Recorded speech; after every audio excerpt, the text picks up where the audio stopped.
তোমাকে সৃষ্টি করেছেন, কেন তোমাকে সৃষ্টি করেছেন, তুমি আসলা কেন এই পৃথিবীতে, তোমার কি করা উচিত ছিল, তুমি যা করছো তাই কি না ভিন্ন কিছু ভাবতে বলছি।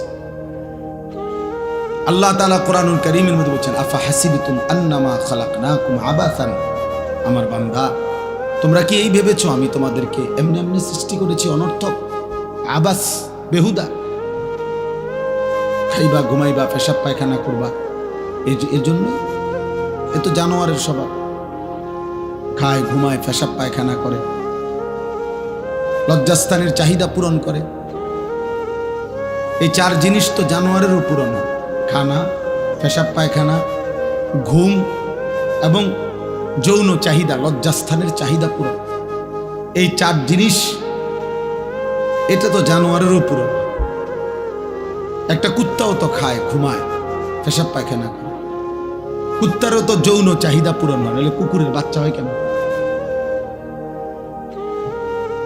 তাইলে দোস্ত জীবন মানে যদি হয় এই চারটাই, খাইলাম ঘুমাইলাম পেশাব পায়খানা করলাম আর লজ্জাস্থানের চাহিদা পূরণ করলাম, হালাল বা হারাম যেমনি ভাবে, এতটুকুর নামই যদি হয় জীবন, তো জানোয়ারের সাথে তফাৎ কি?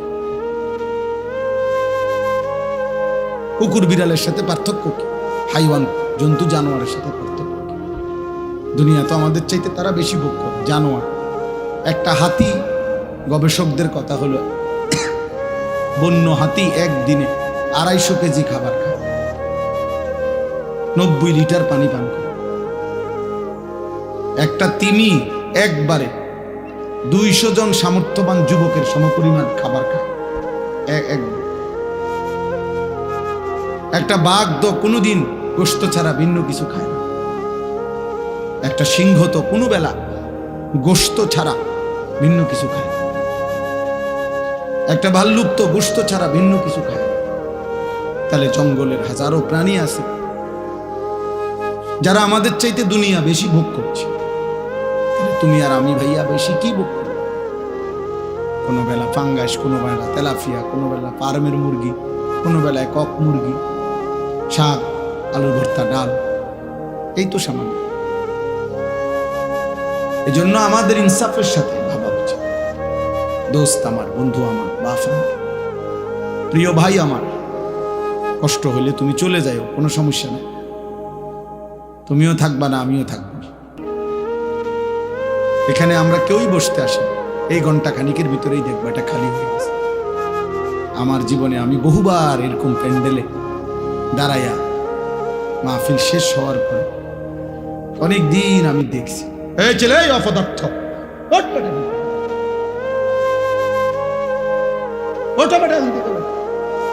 ফালতু কথা।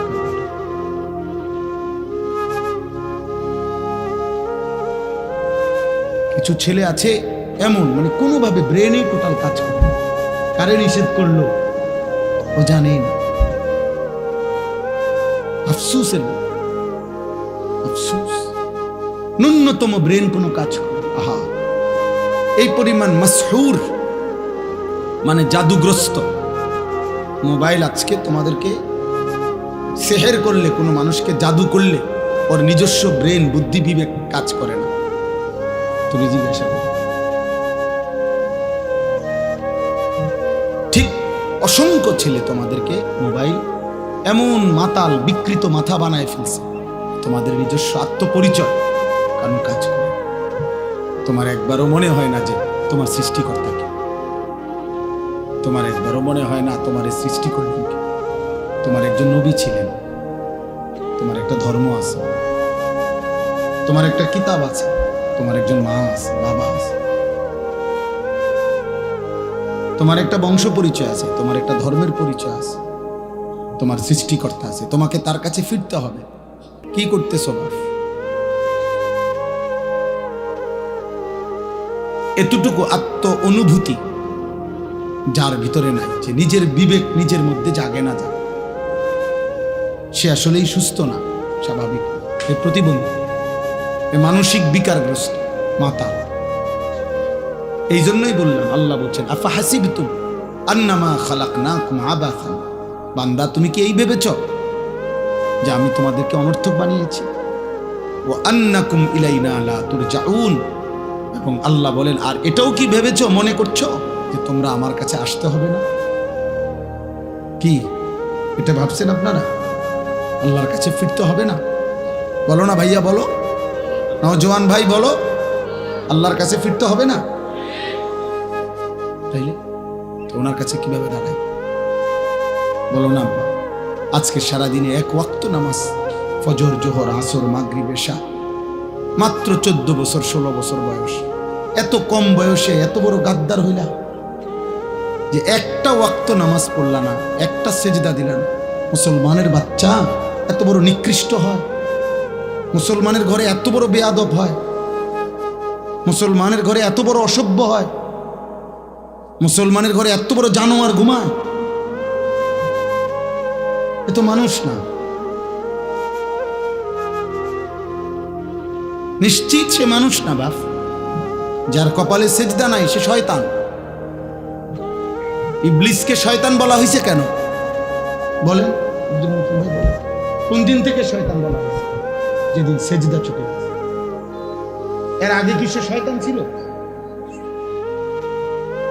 ইবলিসকে কি এর আগে শয়তান বলা হইতো? এর আগে ছিল সে মুআল্লিমুল মালাইকা, সে ছিল ফেরেশতাদের শিক্ষক।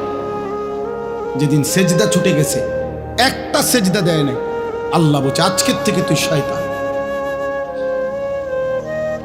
আজকের থেকে বেঈমান তুই শয়তান, ফাখরুজ। আল্লাহ বলছে আজকের থেকে বের হ, বের হ এখান থেকে, ফা ইন্নাকা